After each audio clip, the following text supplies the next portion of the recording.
Hello, this is JJ Humphrey, Representative JJ Humphrey. Hey, we're back here on OCP live with you. Bobby Cleveland is going to take a couple of weeks off. He's going to take a little sabbatical. He's going to be going out, traveling, doing some things. So, what I'm going to do is I'm going to get some guests. Hey, this week we got a little short notice, so that's no problem.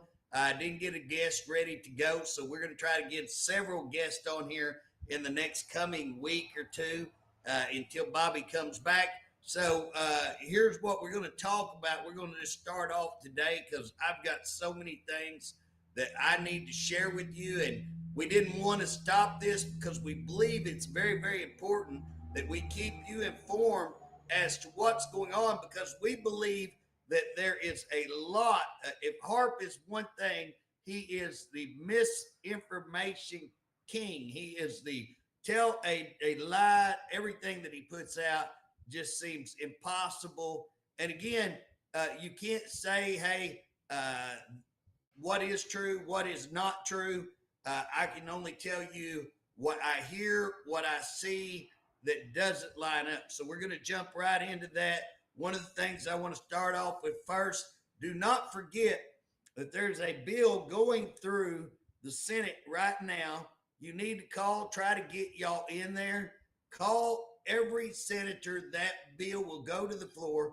Call every senator on why we're not included, why DOC was taken out of this bill. So we had the bill, which is putting you back in merit protection. Harp created this civil service protection, civil services hearings. And again, they were only set up to make it easier to fire employees.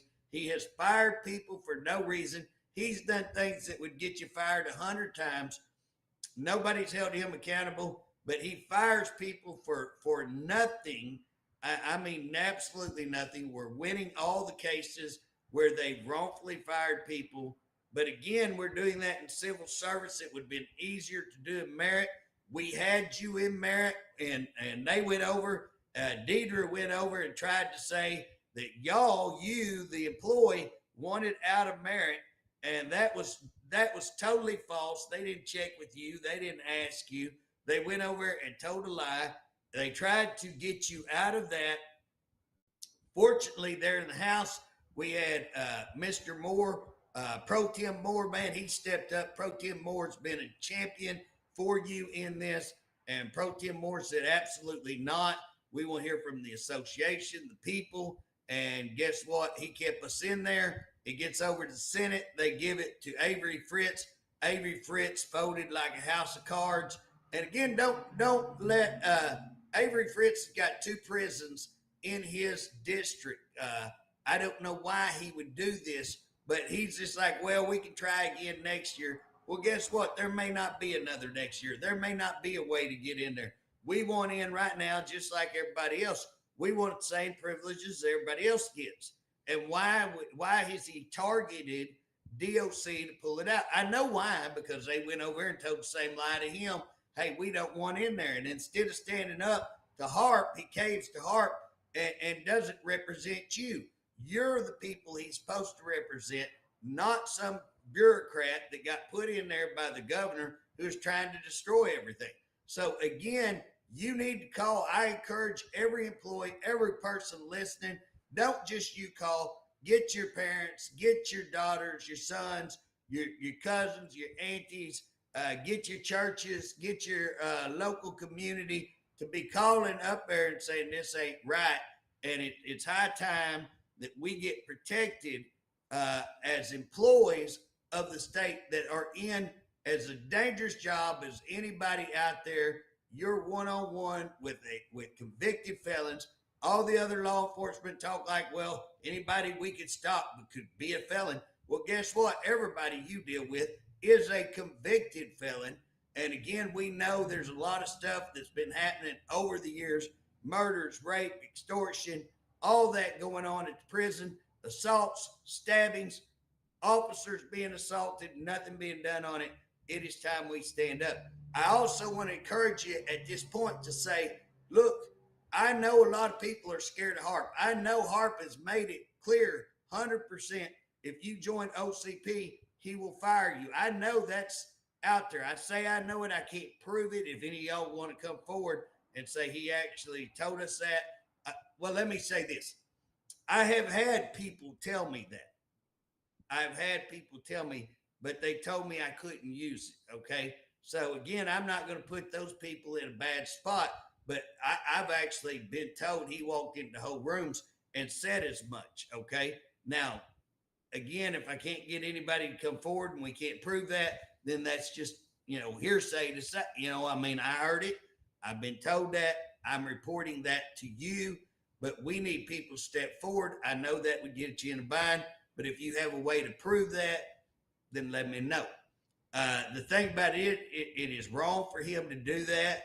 He is trying to keep the roster that we get. He's trying to keep that from us. So he's doing a lot of I can't say what I want to put with chicken, but you know what? Y'all know where I'm coming from. He's doing a lot of crap that he should not do, and he's trying to destroy the association. You know why? Because he's scared of you. If you will learn to pull together, so you can get on PayPal, you can get on that without them knowing it. When we start pulling our resources together, when we start having a voice, when we start getting involved, when we start calling these senators, representatives, and we start blowing their phones up, and we start demanding that we be heard and not be ignored. But as long as you let him override you and go up there and talk for you, as long as you let him get away with pushing you down and you don't matter and single you out so that he can fire you one at a time, whatever he says, keep y'all worried about your job. I understand. I've been there. I've had them try to fire me. I worked for DOC for 20 years. They were very upset at me. I was actually their golden boy for the first 10 years. And I was their whooping boy for the last 10 years. So I've been on both sides. I understand where you're at. I get it. But guys, it is as bad today. And again, they've got to hear from you. Harp goes up there. Let me give you an example of something just recently done. And so I'm going to pull up some numbers if I can. Boom. I had it pulled up. Now it doesn't want to pull up. Going to find them. Had them all right there. Here they are. So we got some numbers that I was told went out saying basically that we have 1,274 officers. 1,274 officers is what I'm told. I'm getting that on staffing levels. My understanding, that's what they put out. Okay, the numbers they put out. Now, here's the problem. They're saying now that they should budget. They're budgeting for 1,557, 1,500. Okay. Now, if you went back and looked a couple of years ago, they were budgeting for 1,700. Okay. 1,736 or something like that. Now, you got to factor in what's happened since then. Well, guess what? They purchased Allen Gamble. Okay. Allen Gamble, to my knowledge, has about 1,700 inmates in it. So somewhere, let's say between 16 and 17. So if you looked at OSP, which is maximum, so we need to compare apples to apples. So we could shave a few off because it's not just apples to apples, just giving you an idea. So OSP has roughly 800 inmates. And OSP, if I'm not mistaken, last I looked, required to have 152 officers. Now, what's funny, if you go back a few years, they had 236. And I looked, they had the same number. How did we go from 236 to watch 800 down to 152 to watch 800? Because I can tell you what they do is when they can't get enough people to fill the slots that they used to, they changed master rosters. They changed the requirements because they just rewrite the rules as it comes. They don't keep policy. They don't keep rules. They rewrite the rules as they go. Oh, well, you know what? If we can make it with 152, why do we need 236? Let's rewrite it. Now let's say 152 is what we ought to have. We got 146, 47. So we're 80% full. No, you're about 50% because you dropped half, It's like, hello. But guess what? In DOC fuzzy math, no, we're 80% full because now we're going to say we only require 152 instead of 236. This is a game they play. It is a number liars game. It's a cheaters, liars game, and that's how they game the system. That's how they game their senators and representatives. Because the senators and representatives go over there and say, well, JJ, they budget for 1,500, and guess what? They've got 1,200. So yeah, they're a little bit behind, but not terrible, Oh no, because guess what? They did have 1,700, and now they're saying they only need 15, so they dropped 2. Now they're at 12. So guess what? They're 500 down or close to. Take 1,200 from 1,700. You're gonna be 6 to 5 something. But now throw in this. You purchase style and gamble. If we know that OSP requires 152 for 8, which is not really the great requirement, I just demonstrated that.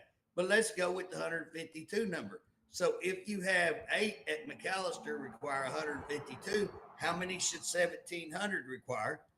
Maybe not 300 because they're not a total lockdown facility, although quite often they're in lockdown because they got so many problems. All right, semi-lockdown. They lock down most of the prison except for 2 gangs who run the prison, and they let them have run of the mill, stab anybody, kill anybody, harm officers. And so again, let's just get the truth out there. That's who's running the show. And all over, that's what's happening to all over the department is because we're shorthanded. Inmates are controlling the entire operations. And so again, that's what we're talking about. So let's say that we have 1,700. Let's just go conservative and say we should have added 250. So now, instead of being at 1,700, we really should have been closer to 2,000, but we're really at 1,200. Now, if you believe 1,200, because I'm going to tell you, if they say they got 1,200, that's code for we probably got 800. You know what I'm saying? That's code because, again, you got to understand DOC fuzzy math. They're going to lie about everything. They're going to doctor it. They're going to change wording. They're going to say, oh, no, this is what that means. Because here's the deal. We haven't even started discussing some other issues, okay? Do we count headquarters officers in those 1,200? Do we count CTU in those 1,200? Do we count the captains and the people that are in the brass in that 1,200? Because we do. And guess what? Are those people in the actual line of doing actually hands-on, boots on the ground? Now, some of them are, because I'm going to tell you, I hear of captains. I hear that some wardens are actually going, and deputy wardens, kudos to them guys who are actually showing up and actually helping do daily tasks just to fill in for the shortage. Now, that brings us back to another question. If we're 17-1 is what they're saying, 17-1. If we're there, then why are we having? Because I can tell you, I talk to people every day with penitentiary. I talk to you guys all the time. When I meet you in the stores, and I'm all over the state, and so when I meet people, I'll be walking in a store and somebody will say, "Hey, I want to tell you something. I appreciate you. I work for the Department of Corrections," and we'll start talking where they work and all about the issues. And again, I've not talked to a person yet who told me, "Oh yeah, we're 100%. We're above staff. We meet staffing levels. Everything's good. We're perfect." I don't run into those people. I've not run into one. And everybody talks to me about how people in the Department of Corrections hate me, that I'm hated. Well, yeah, I guess if I called Deidre that she went over and I say that she went over and lied, I don't have anything against Deidre. I'm just saying that she went over there and lied, and that's the truth. That's what she did. She went over and told them we wanted out of it. No, what she should have said is Harp wants out of it. That is what is true. Harp wants out of it. Harp don't want you in merit protection. Harp doesn't want you to have a say so and be treated fairly and be treated right. No, he is a dictator that wants you to be scared for your job.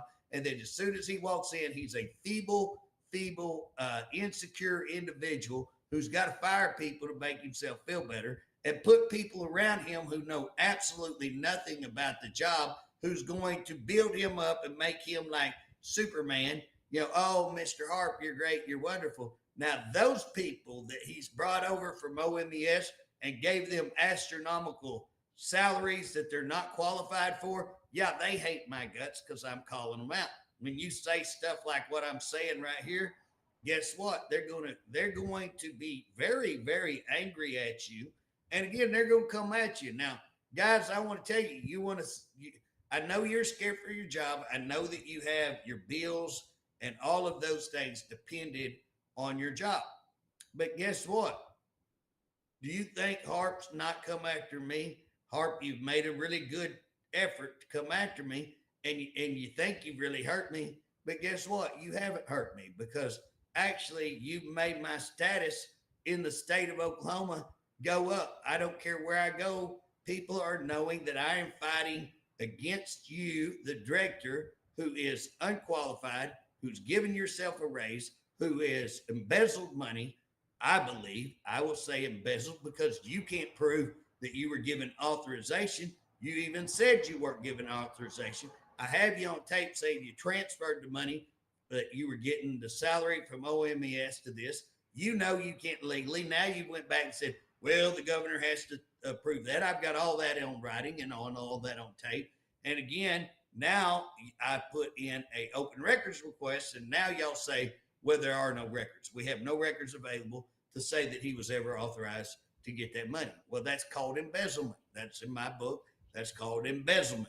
So again, I've asked the AG. He won't pursue it. We have you, director, going into a hearing for rape, on you covering up rape, and you getting up and saying y'all are the best in PREA, that you have the best numbers, and that you said the auditor said that you were the gold standard. Now, that's not me saying it. That's one of the local papers saying that. They went out and asked the auditor, and guess what? The auditor said he never said anything like that.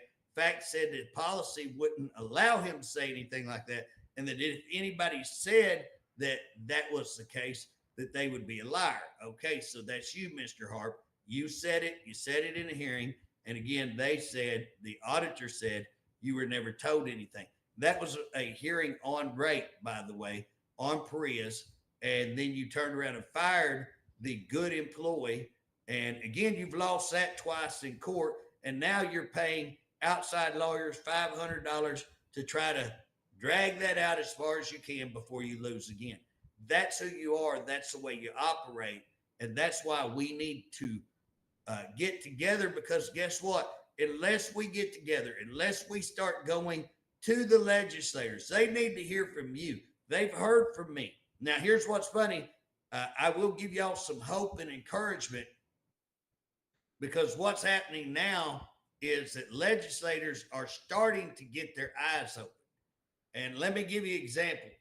When we started this session, I made a lot of people really, really mad. I made a bunch of people mad because I filed a bill that said, let's change the Department of Corrections, change the name to the Department of Corruption.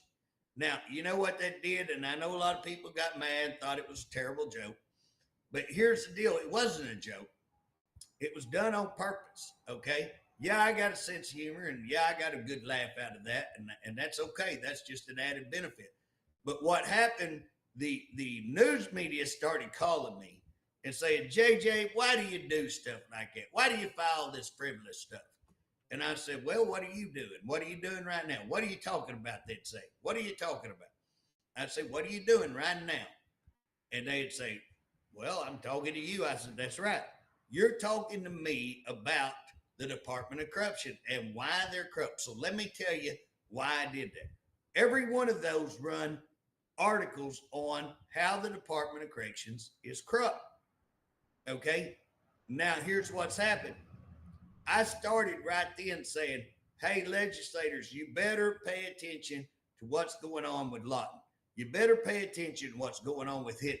Has the director giving you one alternative to what he's going to do with these inmates? So I started doing that. I put out an article last week to every legislator going, here's what you better know is going on and what it's talking about.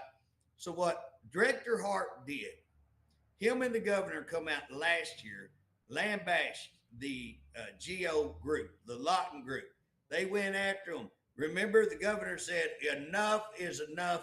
This is a terrible prison. We got to do something. And they ended up making a 1-year contract with them. So they knew at that time they had 1 year left. 1 year. Now, what have they offered as an alternative? Did they go out and get bids to see, can we build a prison? Did they come up with a new ideal to go up back out to Fort Supply and admit they made a bad mistake and go purchase that prison or get it back? I don't think they'd have to purchase it. I think it's they'd have to clean it up and they'd have to get it functional, and that'd take a few million, but it wouldn't take 314 million. Can I get a witness? Then they could go down to Purcell and get that building probably for free, that hospital down there, beef it up. And again, you'd probably have to put your lower risk inmates. And again, what we've seen is a bunch of inmates that may be medium security, but they've never been in prison. They've never, and what's happening, these people are being raped, extorted, treated terribly. We could move them down. They're not as high risk. We could do a different assessment, put these less risky, less dangerous offenders at lower levels, create a lower level, beef up our mediums to be high mediums. Some of these other prisons like Howard McLeod could be a low, intermediate, medium, whatever you want to call them, and then get these other places to be minimums. You know, it's not that hard. It's no brain surgery involved in this. We have facilities all over the state that we could get for absolutely nothing. I've talked about building regional jails. That's an ideal.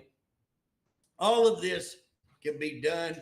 We could get all of this done for, you know, if you wanted to put 314 million in our infrastructure, guess what? I mean, that's where I'd rather spend it and put it back in regional jails where we wouldn't have to send so many people to the penitentiary and we could stop the flow. And again, that would stop the jails from getting sued all the time if we made them state facilities, regional jails, state facilities, because there's a tort claim on those jails. It would stop these massive lawsuits going on. All of this is easy to fix. I'm talking about stuff that may not be important to a lot of people, but what I'm trying to give you is that if Harp had any knowledge of what's going on in the entire corrections business, with the jails that influence how many people come to us, with the mental health that influence how many people we get, and come up with a plan that helps the communities, helps the jails, helps the prisons, thus helps all of us in the state and saves all of us money. Again, he has no vision of that because he don't even understand what we're talking about. He doesn't understand that. So what he does, he goes out, knows he has a year, does absolutely nothing, jet sets all over the United States, goes all over the place. Last group that I'm hearing that he's with, I think he got out and bragged. I'd have to go back and look. But again, what is this? VERA, is it VERA, VERA, Institute of Justice, Institute of Law and Justice, something like that. Go look them up. Go look at who is on the donation list. I think Kamala's right there. Kamala Harris is right up there at the top, old comedian herself. To teach, what is that gal's name on the squad? I can't remember her name. But anyways, one of the squad is on there. I think Act Blue is on there, which would be the Democrats, ATM. That's who pays all the big money. Now they're talking about there may be tax money coming into that. But anyways, it's the Democrats' big money chain on paying for candidates. That's how all the Democrat candidates get all their big money, is through this deal, Act Blue. And here we have this Republican appointed uh, director of corrections who has absolutely no knowledge, who has a disaster going on, and he's jet setting all over the United States with these woke groups acting like he's the most knowledgeable man in corrections and that he knows all things, while his whole facility and his whole department falls down, crumbles all around him. Doesn't present legislators an ideal, doesn't present an ulterior plan to buying, and he waits till the last minute to even bring it up. I've been telling them that's what's going to happen. Sure enough, that's where we are. Everything I predicted. Call me Prophet Humphrey.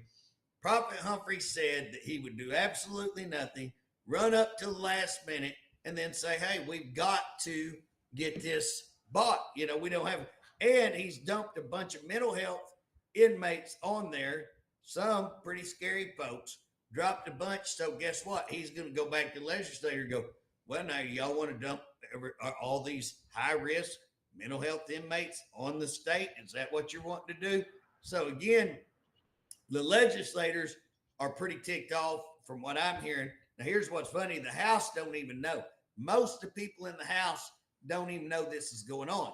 Now, I hate to brag on Paxton, but here's the deal. I'm no big fan of Paxton, and he knows that because he has straight out lied to me on some stuff. But here's the thing.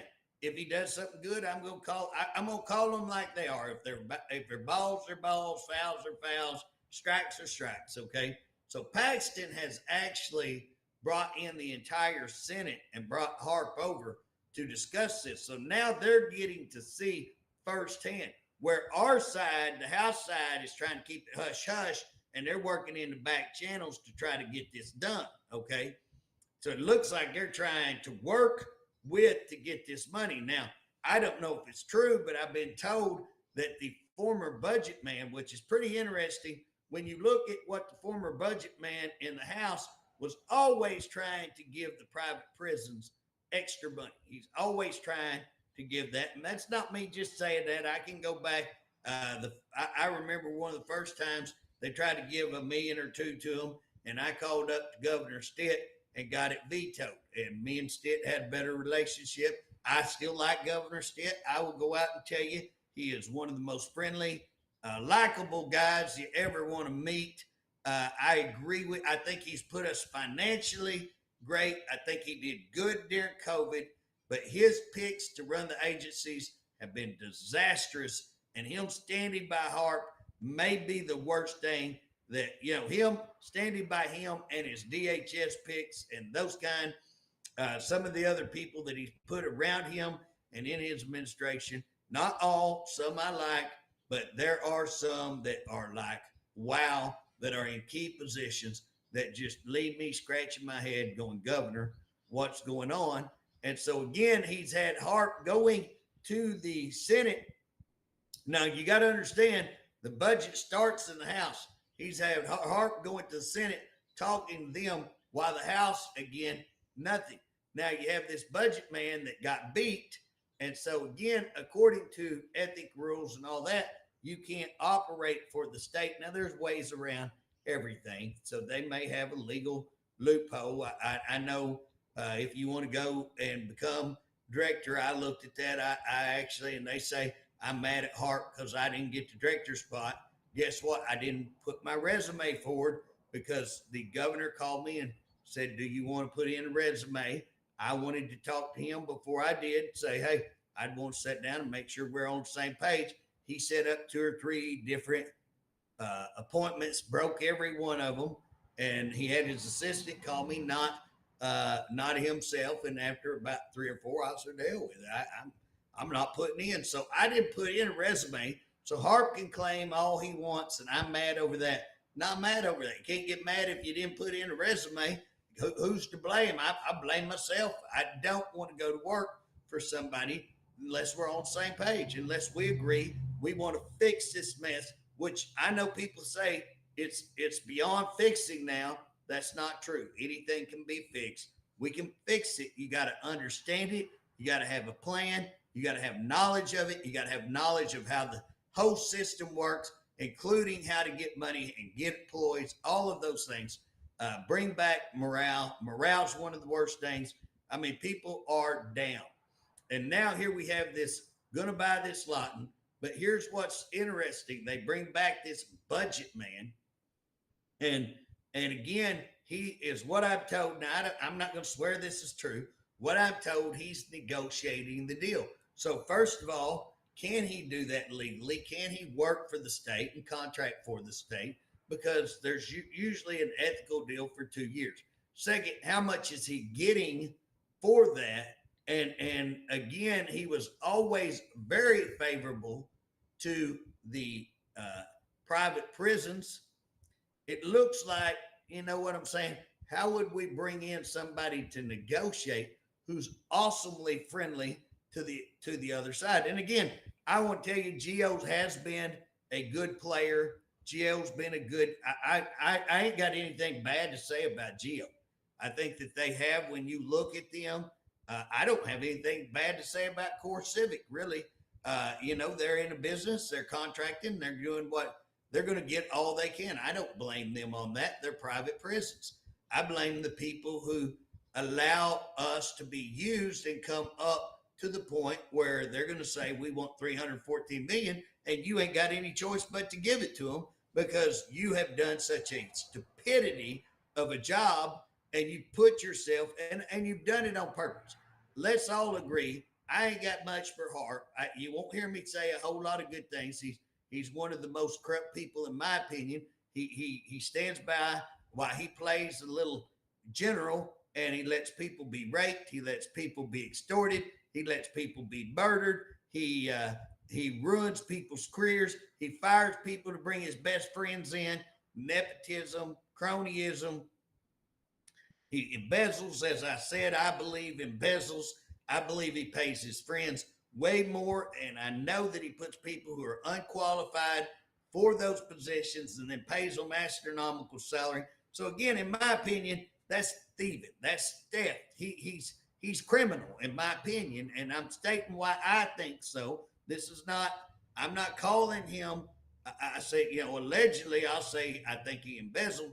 But what I'm telling you is, it may not be illegal to give somebody a position that they're not qualified for, like massively not qualified for, then have to hire somebody to meet the qualification while you pay this unqualified person astronomical money that they should not be getting, and they have no experience. Now, is that criminal? Maybe not. Should it be? I feel like, well, you're going to do your good friends, bring them in and do that. That's wrong. That is wrong.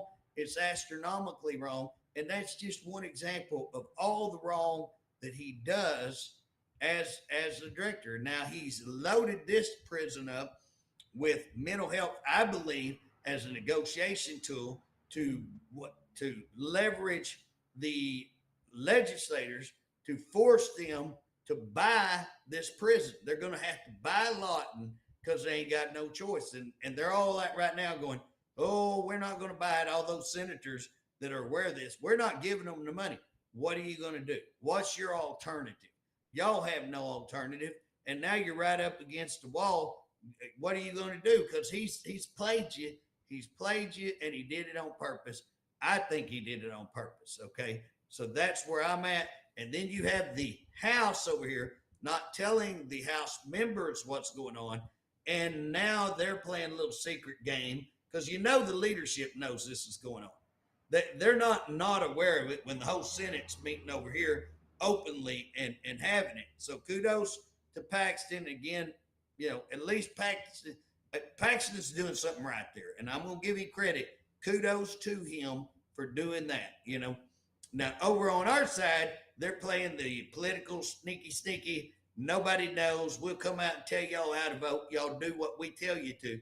While we go back and get this guy who lost his election to come and negotiate all of this stuff, which looks terribly hinky to me. And that's what I hear is going on. But who knows? Because guess what? It's all done in the dark. On the House side, it's all done in the dark. Nobody can see what's actually happening. So again, when you see that, you got a problem. So kudos to Paxton, Kyle. Wow, a little light will shine. Okay, and what you're doing seems to be, again, um, I got issue when you are not transparent, when you hide this, when you go get the guy who used to be above you to do a negotiation, when you personally know that y'all been super friendly to this prison. And again, you need somebody neutral and you need somebody stronger for the state. You don't want somebody negotiating for them. You want somebody negotiating for us. And that person has always been good to that little group. And again, I've got no, this is not me mad at Wallace. I like Wallace. I don't hate Wallace. He's a decent enough guy. Me and him's had difference of opinion. We've got those out of the way. I don't dislike him. I think he's a nice enough guy. I'm just saying that I know he's been friendly to them. I know that you're not supposed to contract within 2 years. I know that, he ain't doing it for his health. I'm wanting to know what he's getting paid and what's all in this, and is it all kosher? I know we're doing it in the dark while the Senate's doing it broad daylight. I know all these things are going on, and let me tell you something, that seems extremely hinky. I have other things to show that the House is in bed with HARP big time. And so again, those are the issues that I have, and I state them openly. I don't go behind people's back. That's why they hate me. That's why they're mad at me. That's why HARP doesn't like me. That's why HARP doesn't want an association who would do the same thing, call these issues out. Because when we spend $314 million down there, guess what you're not going to get? You're not going to get more employees. You're going to be twice as short. They're going to look at what happened with Allen Gamble. Look at what happened with Hinton. And guess what? Dick Connor's out of control. Did they have a murder, I think, this week? Which one? Allen Gamble, Dick Connors? I know they had one or two. We had what I would call a riot just recently. There at Dick Connors, they had to call in OIG. So here's the deal. You can't even control there. Allen Gamble's out of control, what I hear. Again, one of the things when we're talking about these numbers, he's coming out and claiming we're fine on numbers. But again, go to a prison. Is your perimeter being covered? Is your towers being operated? Are your officers having to cover 3 times what they used to when you're supposed to have 2 on the shoe? Do you only have 1? These are issues. And then when something happens, do they go, oh, well, we weren't properly manned? No, they say you should have been able to do 3 times what you're supposed to. And you violated policy because you should have been over here. Not we didn't give you enough officers. They violate policy 100 times to your 1. And yet they will write you up and fire you when he can get everything in the sun, shoot his floor, leave guns, carry guns in facilities because he don't know no better, all kinds of things, not be qualified, don't go get a drug test, get $90,000 without approval, all of these things. And guess what? Nothing on accountability, but you bobble and something goes wrong and they're going to hold you accountable. That's why you need to join OCP. That's why you need an association. You need an association. And I encourage you to get in the association. Let's grow this association and make it something that has influence. We need to have greater influence at the Capitol. And again, we can have that if we'll get a great association. Look at what the Highway Patrol does. Look at their association. You want to go see what we should be doing? We could have 3 times the association OHP has. We could have more numbers. We could have way, way bigger association, and we could have more power than the OHP association. But we don't, because you guys won't pull together, unite, and let's get this association started. And it's already started. Kudos to the guys who started this. Man, they're awesome. I still work with, Cecil Ramsey, Jason, all these guys that's retired, and all these guys that helped start all this, Luke Pettigrew, and all these guys that I'm mentioning now. Some of them, Ramsey's the main one I'll give credit to getting OCP. And if you want to talk to somebody, I mean, Ramsey's the guy who knows all of these things, and kudos to him. I can't say enough good about him. Cecil is another guy very involved. Can't say Jason Lemons, Luke Pettigrew. I would name a couple of others that are awesome people that are working for you, but I will not name them because we'll keep them anonymous, because Mr. Director General Harp would go after them wrongfully, illegally, I think, but at the end of the day, that's what would happen. Now, I want to also tell you that, when he does purchase this, and again, you may have some people out there quit because they don't want to work for this organization. So again, they're going to be shorthanded. We're already shorthanded at, you can always say Dick Connors, Alan Gamble, OSP, and Hinton. There's your, okay, what's going on in these today? Now, you never heard Crabtree. You never heard, every once in a while you'd hear Mac Alford, but you didn't hear too much. You didn't hear about Howard McLeod, Jim Hamilton. All of a sudden, you're hearing all these prisons having massive problems. Hey, OSR today, again, let's show you when we're talking about problems. OSR, we're having water problems again. This ain't the first time. This ain't the second time. This is all the time we're having water problems because they can't get it fixed. They can't take care of the facilities they have. And now they're talking about taking on more. And again, they haven't even started to discuss Hinton. So again, he's playing this trick. We're going to get you today, and then we're going to turn around. We're going to double whammy on Hinton. And if we're supposed to take all of these in when we can't take care of what we got in front of him, what's going to happen? I mean, you talk about out of control. So OSR, big water problems. And we're always having water problems at a couple other facilities. We had gas leaks that they wouldn't have fixed if we wouldn't have come on here. Everybody knows it. One of the things that I'm going to call them on right now that I talked about, their medical, they're having people sign off on stuff that they shouldn't. On their maintenance stuff, they're having people sign off on what they shouldn't. I will guarantee you on some of their logs, they're signing off, because they ain't got any choice. What are they going to do instead of come out and tell the truth? So again, there you look at, we're privatizing. I'm hearing this is fixing to go in.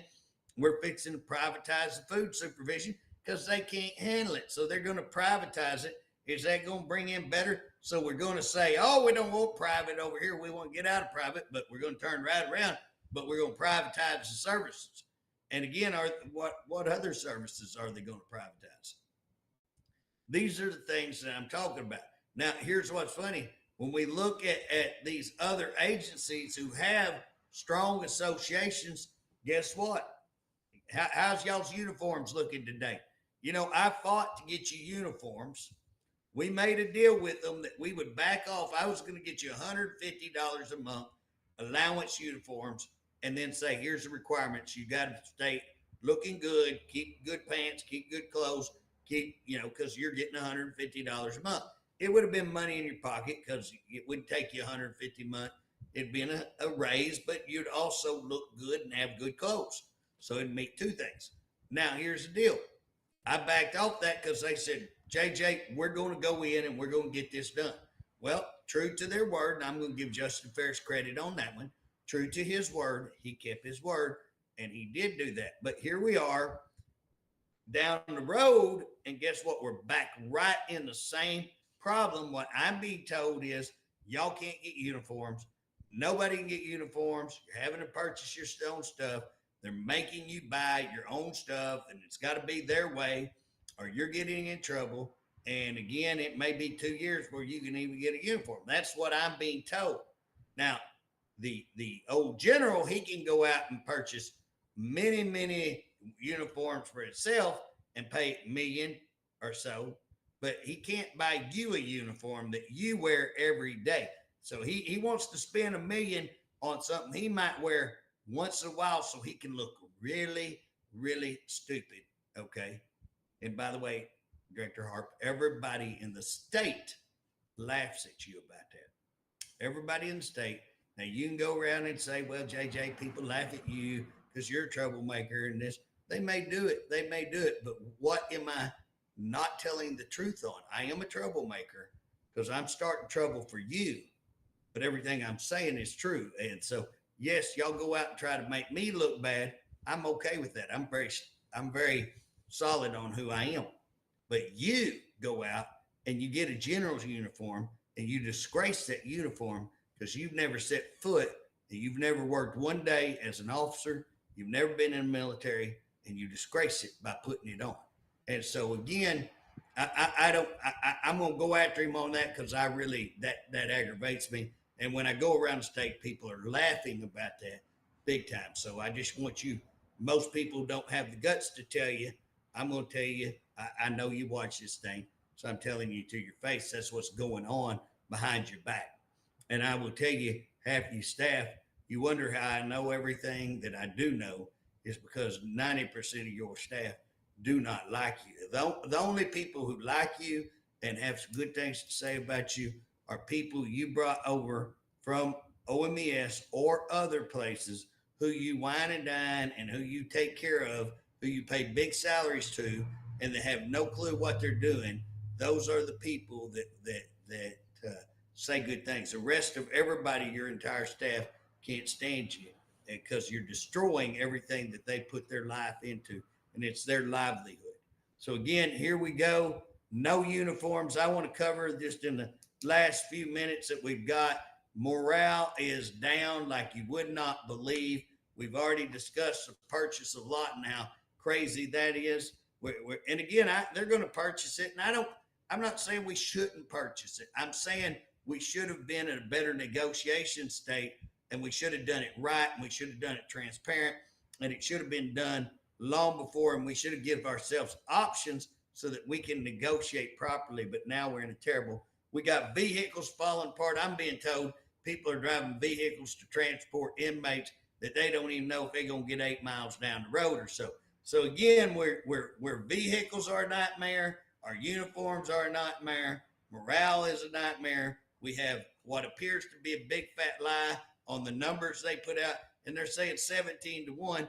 Well, how is that even possible? They were out not very long ago saying it was 15-1.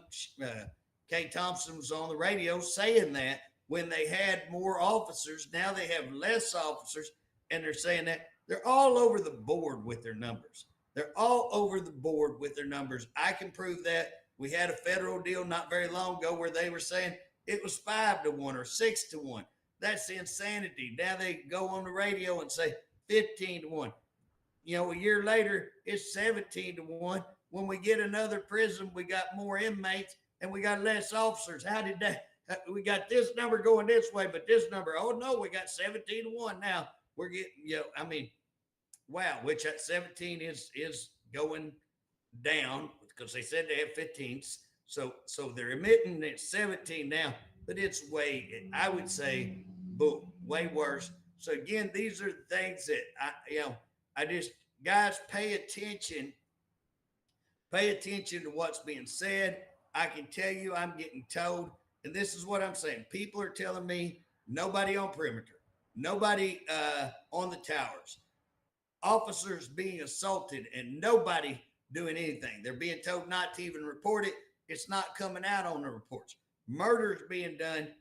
Guess what? Can you find them? Can we see them? And that's the issue. So all of this is getting covered up. All of it is happening. And until you, the employees, get together, you, the employees, find a way to write to the legislators. Again, we can do this, OCP. We could write a letter and say every employee in OCP that we voted, and every employee voted for that letter, and that we're sending this letter as an association to let them know, hey, this is what's going on. He's a liar. He is not telling the truth. You can do it as an association and not get caught up in individual where he's fired. And if y'all would do that, if you would join the association, we could start meeting We can start doing stuff like that. We can get retired folks to go represent us like Jason Lemons would do it and go right up there to the Capitol and say, okay, this is who we are and this is what we're doing. Now we're trying to do some of that, but again, they got Harp up there in his ear and they're going, oh, JJ, we don't know, because they're not hearing from you. And we need the majority of the employees to get in this association. And then when we say something, we would be paid attention to, as we were several years ago. We had a good association several years ago. That's how we got you a $2 raise. That's how we turned around and got you more raises. That's how we got the $43 million raise. That's how we got the conversation going on with new uniforms, because we were stout and we were strong. Harp comes in and he has tried to destroy the association, and people have been scared and we've let him do it. And here's the other deal. He's ran off a lot of people. So you don't have as many employees. That's why it's important for the employees who remain that you get together and you start fighting this thing. And I think he's weak. I think the legislators are seeing through his lies because of this Lawton. I'm going to call Lawton's going to be his Waterloo. I'm going to predict that Lawton is going to be why Mr. Harp leaves. I think he'll be gone pretty quickly, but who knows? I may be wrong. But I think when the legislators see what he's done in this negotiation, I think things are going to become clear how terrible a person he is and how terrible what he's done and what he's put us in. So I'm going to end with that.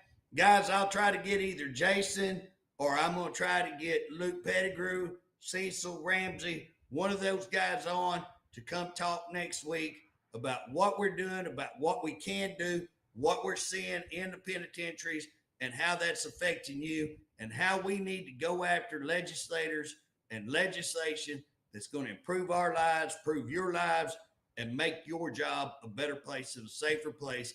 And again, I'm going to tell you something. Y'all are awesome. You're awesome. You have a bad director, but that's not a reflection on you. Y'all are awesome people. Y'all are what keep it together. And I can't tell you how proud I am to just try to represent the Department of Corrections to get the right thing for